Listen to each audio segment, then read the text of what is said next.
Hello students, ये आपकी class 10th की वर्कशीट नंबर 30 है, जिसमें कि आपको ये जो क्वेश्चन है ये सम करने वाले थे। इसमें आपको पहला एक प्रैक्टिस का क्वेश्चन दिया गया है, पहले आप कर लें। तो इसमें जो पहला क्वेश्चन है वो ये दिया हुआ है कि आपको ये अंत बिंदु दिए गए हैं एक रेखा के और उसके निर्देशांक, ठीक है। फिर आपने मध्य बिंदु निकाला है। तो आप देखो मध्य बिंदु कैसे निकलता है। आपको एक एग्जाम्पल भी यहाँ पर दिया गया है कि आपको कैसे मध्य बिंदु जो है वो निकालना है। तो मध्य बिंदु निकालने के लिए इसका मतलब ये होता है ए और बी जो ये पॉइंट हैं ये बिंदु हैं। इसका मतलब है एक बिंदु ए होगा इस तरीके से और एक बिंदु बी, ठीक है। इन दोनों को मिलाने पर एक रेखा खींची गई होगी। तो जो इस बिंदु के निर्देशांक है वो -3, 4 है और जो इस बिंदु के निर्देशांक होंगे वो -5, 6, ठीक है। तो आपको इन दोनों ये जो रेखा है इसके बीच का एक मध्य बिंदु जो है वो निकालना है।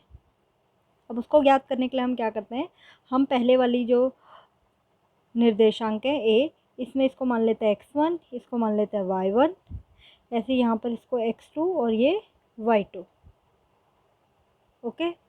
अब इसके बाद यहाँ पर आप देखोगे यहाँ पर x1 जो है आपका -3 है, x2 जो है वो -5 है, इसी तरीके से y1 जो है वो 4 है और y2 जो है वो 6 है। तो आपने मध्य बिंदु कैसे निकाले हैं, इसके मध्य बिंदु निकालने के लिए हम क्या करते हैं, जो हमें पहला वाला निर्देशांक किया, अगर इसे a मान लो और इसे b मान लो, तो जो हमें x एक्सेस वाला जो निर्देशांक होगा वो a क्या हो जाएगा, जो दोनों x1 और x2 हैं उनका योग, ठीक है, बटे में 2। और ऐसे ही बी के लिए भी क्या करेंगे, y1 y2 बटे में 2। तो आप देखोगे यहाँ पर आपका x1 कितना था, -3, ठीक है। और जो x2 था वो था -5, तो ये प्लस का 5 होना था यहाँ पर, प्लस माइनस ये हो जाएगा -5 बटे में 2। जब आप इसे सॉल्व करेंगे तो ये आ जाएगा -8 बटे 2 जो कि आ जाएगा -4, ठीक है। तो आप देखो -4 आपको दिया हुआ था। इसी तरीके से y1 y2 आप जब कैलकुलेट करेंगे 4 और 6 इन दोनों को 10, ये हो जाएगा 10 और 10 से 2 को भाग करेंगे तो ये आ जाएगा 5। तो इस तरीके से जो है ये मध्य बिंदु के निर्देशांक निकल जाते हैं। अब जो आपको अगला दिया हुआ है वो P और Q बिंदु दिए हैं। तो P का जो x1 है बिंदु वो है 4 और x2 जो है वो है -4। इसी तरीके से P बिंदु का y1 जो बिंदु है वो है 5 और Q का y2 जो है वो है 7।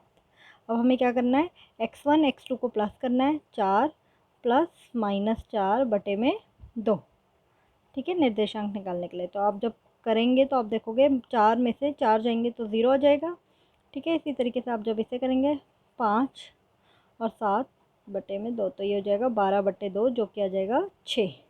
तो मतलब जो इस बिंदु ये जो रेखा होगी P और Q को मिलाने से जो रेखा बनी होगी, इन दोनों को मिलाने से जो रेखा बनी है उनके बीच का जो बिंदु है मध्य बिंदु जिसे हम बोलेंगे, वो उसके जो निर्देशांक होंगे वो 6 और 0 और 6 होंगे, ठीक है। इसी तरीके से आप यहाँ देखोगे x1 और x2 लिखेंगे हम पहले, तो x1 यहाँ पर 7 है, x2 है -3। इसी तरीके से y1 y2 लिखेंगे तो ये होगा 6 और ये हो जाएगा 4।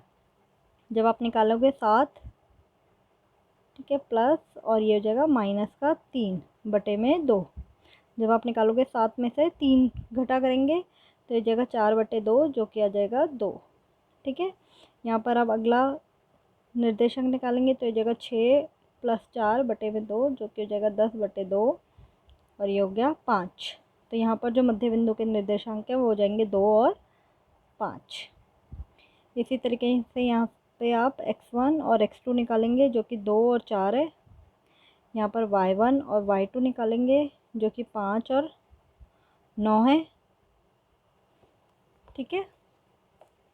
जब आप इसे आगे सॉल्व करेंगे तो ये हो जाएगा आपका 2 और 4, x1 x2 को प्लस करेंगे बटे में 2 तो हो जाएगा 6 बटे 2 जो कि आ रहा है 3, ठीक है। इसी तरीके से y1 + y2, y1 -5 है, y2 9 है बटे में 2 तो ये कितना हो जाएगा, माइनस करेंगे हम इसे, 9 में से 5 गए तो 4 बटे 2 ये आ जाएगा 2। तो इसका मतलब इसके जो मध्य बिंदु होंगे वो होंगे 3 और 2। ओके, तो यहाँ पर आपको सिर्फ मध्य बिंदु निकालने थे, जो कि आप इस तरीके से निकाल सकते हैं, जो एक सूत्र है। ठीक है, अब आपको जो क्वेश्चन दिया गया वर्कशीट में पहला जो आपको करना है वो ये है, उस बिंदु के निर्देशांक ज्ञात कीजिए जो बिंदु -1, 7 और 4, -3 को मिलाने वाले रेखाखंड को 2:3 के अनुपात में विभाजित करता है। यहाँ पर इस क्वेश्चन का मतलब ये है कि अगर हमारे पास एक बिंदु है -1, 7, ठीक है, और दूसरा बिंदु हमने ले लिया 1, 4 और -3। अब हमने जो इन दोनों बिंदुओं को मिलाने से ये जो रेखाखंड बनी है, ठीक है, ये इनके बीच में कोई एक बिंदु होगा इस तरीके से, जो ये वाला जो बिंदु होगा, ठीक है, वो इस रेखाखंड को 2:3 में विभाजित कर रहा है। ठीक है, मतलब 2:3 में विभाजित कर रहा है। तो अब आपको इसके निर्देशांक निकालने हैं, जो ये वाला बिंदु है, जो बिंदु इस रेखाखंड को 2:3 अनुपात जो है वो उसमें विभाजित कर रहा है। तो आप क्या करेंगे, इसके लिए भी एक सूत्र है। अगर आपके सपोज करो अगर ये है, इसको हम विभाजन सूत्र बोलते हैं। यहाँ पर इसको मान लेते हैं हम x1 y1, ठीक है, इस वाले निर्देशांक बिंदु को, इस वाले बिंदु को मान लेते हैं x2 y2, ठीक है। यहाँ पर आप एक बिंदु मान लीजिए a और b मान लीजिए इसे, ठीक है। a और b हम मान लेते हैं कि इस रेखाखंड को m1 m2 में विभाजित कर रहा है, इस अनुपात में विभाजित कर रहा है। तो अगर आपको इसका सूत्र निकालना हो, जब आपको a निकालना हो, तो a निकालने के लिए हम क्या करेंगे, हम m1 जो पहला वाला जो आपको अनुपात दिया हुआ है m1 m2, हम पहले लेंगे m1 और उसको हम गुणा करेंगे x वाले निर्देशांक से x2, ठीक है, प्लस m2 वाले को करेंगे x1, ठीक है, अपॉन में m1 प्लस m2। ये हो जाएंगे, इस तरीके से हमारे ये वाला निर्देशांक निकल जाएगा a।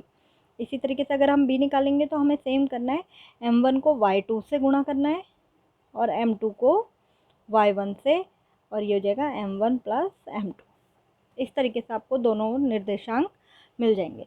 तो यहाँ पर आप देखोगे, अगर इसको और इसको आप कंपेयर करोगे तो आप देखोगे आपको यही क्वेश्चन दिया हुआ है, आपको a और b निकालना है। जहाँ पर ये बिंदु है m1 क्या है आपका यहाँ पर 2 और m2 है 3, x1 है आपका -1, y1 है 7 और x2 है 4, y2 है -3। तो आपको अब इसी तरीके से इस सूत्र को लगाते हुए, विभाजन सूत्र इसे हम बोलते हैं विभाजन सूत्र, ठीक है, इसको लगाते हुए आपको इसके निर्देशांक निकालना है। तो देखो, आपको अगर यहाँ पर आप देखो तो आपका m1 और m1 क्या है 2, m2 क्या है 3, x1 क्या है -1, y1 है 7, x2 है आपका 4 और y2 है आपका -3। अब बस आपको इस सूत्र में लगाना है, तो a निकल जाएगा।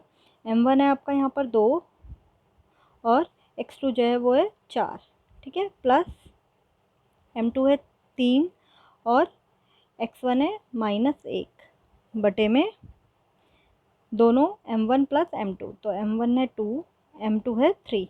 जब आप इसे सॉल्व करेंगे ये आ जाएगा 8 में से 3 को जब -1 से गुणा करोगे तो -3 आएगा, ठीक है, 5, तो ये जाएगा 5 बटे में 5। अगर आप इसे काटेंगे तो ये आ जाएगा 1, ठीक है। इसी तरीके से जब b के निर्देशांक निकालेंगे तो आप देखोगे m1 y2 है आपका -3, ठीक है, फिर m2 और y1 है 7 और नीचे m1 प्लस m2। तो आप देखोगे -6, 21 बटे में 5। जब आप इसे सॉल्व करोगे तो ये आएगा 15 बटे 5, ठीक है, तो इसे सॉल्व करने पे आ गया 3। तो आप देखो a और b आपके पास दोनों आ गए, a आ गया 1, b आ गया 3। इसका मतलब ये जो निर्देशांक है जो आपसे पूछा हुआ था, उस बिंदु के निर्देशांक ज्ञात कीजिए। तो वो जो ये बिंदु है, इस बिंदु के जो निर्देशांक होंगे, जो इसको विभाजित कर रहा है इस रेखाखंड को, बिंदु के निर्देशांक जो होंगे वो क्या हो जाएंगे, a हमारा x वाला निर्देशांक है तो ये जाएगा 1 और b हमारा y वाला है तो ये जाएगा b। मतलब ये वाला जो निर्देशांक है वो इस रेखा को 2:3 में विभाजित कर रहा है। तो ये आपका क्वेश्चन नंबर 1 जो आपको करना था इस वर्कशीट में वो है इसी तरीके से आपका क्वेश्चन नंबर 2 है, ये भी आपका विभाजन सूत्र से ही होगा। इसमें देखिए ये है वह अनुपात ज्ञात कीजिए, यहाँ पर आपको अनुपात ज्ञात करना है। तो अनुपात ज्ञात करने के लिए यहाँ पर जिसमें आपको रेखाखंड को मिलाने वाले दो बिंदु, अगर आपको दो बिंदु दिए गए हैं, एक -3 10, ठीक है, दूसरा बिंदु 6 -8, ठीक है, और ये बताए गए को बिंदु -1 6 के द्वारा विभाजित किया जाता है। तो एक बिंदु ऐसी तरीके से -1 6 है, ठीक है, जो इस रेखाखंड को विभाजित कर रहा है। मतलब यहाँ पर आपको m1 और m2 को निकालना है, ठीक है, मतलब वो अनुपात आपको ज्ञात करना है। तो आप सेम वही वाला फॉर्मूला लगाकर भी यूज़ कर सकते हो। यहाँ पर इसका मतलब जो आपका a है, a जो होगा वो 1 है, और जो हमने b माना था वो हो जाएगा 6, ठीक है। x1 हो जाएगा आपका -3 और y1 हो जाएगा 10। इसी तरीके से x2 जो हो जाएगा वो होगा 6, y2 होगा -8, ठीक है। अब जब आप इसे सॉल्व करेंगे तो आपको m1 और m2 की ज़रूरत है। तो आप एक ही निर्देशांक से भी निकाल सकते हैं, क्योंकि आपके पास जो विभाजन सूत्र है उसमें दोनों में है। देखो, जब आप a वाला भी a से भी आप m1 m2 निकाल सकते हैं, और b वाले से भी आप m1 m2 निकालेंगे, और आपको वेरीफाई करना है तो आप इससे भी वेरीफाई कर सकते हैं। दोनों निकाल कर आप देखोगे तो दोनों सेम आते हैं, ठीक है। तो देखो, मैं पहले वाला विभाजन सूत्र लगाती हूँ, a m1 x2 plus m2 x1 बटे में m1 प्लस m2। तो यहाँ पे आप देखो आपका a क्या दिया हुआ है, आपको a दिया हुआ है -1, ठीक है। m1 हमें निकालना है, x2 जो है आपका 6 है, ठीक है। m2 हमें निकालना है, x1 जो है यहाँ पर आपका -3 है, और नीचे में m1 प्लस m2। आप इस m1 m2 को यहाँ मल्टीप्लाई करने के लिए ले जाएंगे -1 के साथ, ठीक है। ये हो जाएगा 6m1, ठीक है, इन दोनों को गुणा करने पर, और ये हो जाएगा -3m2, ठीक है, बटे में तो कुछ नहीं आएगा, बटा हम जो m1 m प्लस m2 था वो हम 1 के साथ ले गए। तो जब आप -1 को इन दोनों से गुणा करेंगे तो ये जाएगा -1m1 -m2 और 6m1 -3m2, ठीक है। अब जब आप इसे आगे सॉल्व करेंगे तो आप देखोगे आप m1 m1 को एक साथ ले जाइए, तो ये m1 और यहाँ पर ये 6m1 हो जाएगा, ठीक है। ये -3m2, और आप इसे प्लस में, ये यहाँ पर माइनस का है, यहाँ पर प्लस का m2, मतलब हमने एक जैसे जो चर थे वो एक साथ कर दिए, m1 m1 वाले एक साथ, m2 m2 वाले एक साथ। अब आप देखो ये -6 -1 मिलकर कितना बना देगा, -7m1, ठीक है। -3 प्लस 1 तो ये जाएगा -2m2, ठीक है। अब आपको m1 और m2 का अनुपात ज्ञात करना था, तो m1 हम यहीं रहने देंगे, m2 यहाँ ले जाएंगे, ये हो जाएगा -2, और जो ये माइनस का 7 है वो यहाँ आ जाएगा, ठीक है। आप इन दोनों माइनस को काटेंगे तो आप देखेंगे 2/7। इसका मतलब m1 अनुपात m2 का जो m1 और m2 का जो अनुपात है वो 2:7 है। और यही चीज़ आप b वाले पर, जो हमारे पास b वाला था फॉर्मूला, उस पर भी रख कर आप देख सकते हो। आप अगर वेरीफाई करना चाहते हो तो इससे वेरीफाई कर सकते हो। आपका आंसर वैसे निकल चुका है, ठीक है। आपको वेरीफाई करने के लिए क्या करना है, b आपका क्या है 6, m1 हमें निकालना है, y2 है हमारे पास -8, ठीक है, m2 है आपको निकालना है, y1 जो है आपके पास 10 है, ठीक है। m1 प्लस m2 आपको निकालना है। आप m1 m2 को यहाँ ले जाएंगे 6 से गुणा करने के लिए, ठीक है। ये हो जाएगा -8m1 और ये हो जाएगा +10m2। आप जब इसे गुणा करेंगे 6m1 6m2 हो जाएगा, 6 इससे और इससे गुणा हो जाएगा, -8m1 10m2, ठीक है। अगर आप देखोगे अब दोनों हम एक जो चर हैं वो एक साथ ले जाएंगे, ठीक है। m1 m1 को एक साथ और m2 m2 को एक साथ, तो m1 ये हो जाएगा -6m1 + 8m1, ये हो जाएगा 10m2 - 6m2, ठीक है। ये हो जाएगा 14m1 और ये हो जाएगा 4 का m2। आपको m1 अनुपात m2 निकालना है, तो 4 यहाँ का यहीं रहेगा, और ये जो 14 है ये यहाँ गुणा हो जाएगा, यहाँ भाग हो जाएगा। जब आप इसे काटेंगे तो ये 2 के पहाड़े से 2/7, जो कि आपके पास आ गया बिल्कुल सेम जैसा आपने पहले वाले में करा x से। m1 अनुपात m2 जो है वो आपका आ गया 2:7। तो ये देखो, आप इससे वेरीफाई कर सकते हैं। वैसे आपका आंसर यहीं निकल चुका था, आपको ये करने की ज़रूरत नहीं है, बट आपको अगर वेरीफाई करना है रफ में, आप इसको कर सकते हो। ओके स्टूडेंट्स, अगर आपको इन क्वेश्चंस में कोई भी डाउट है तो आप कमेंट बॉक्स में कमेंट करके पूछ सकते हैं।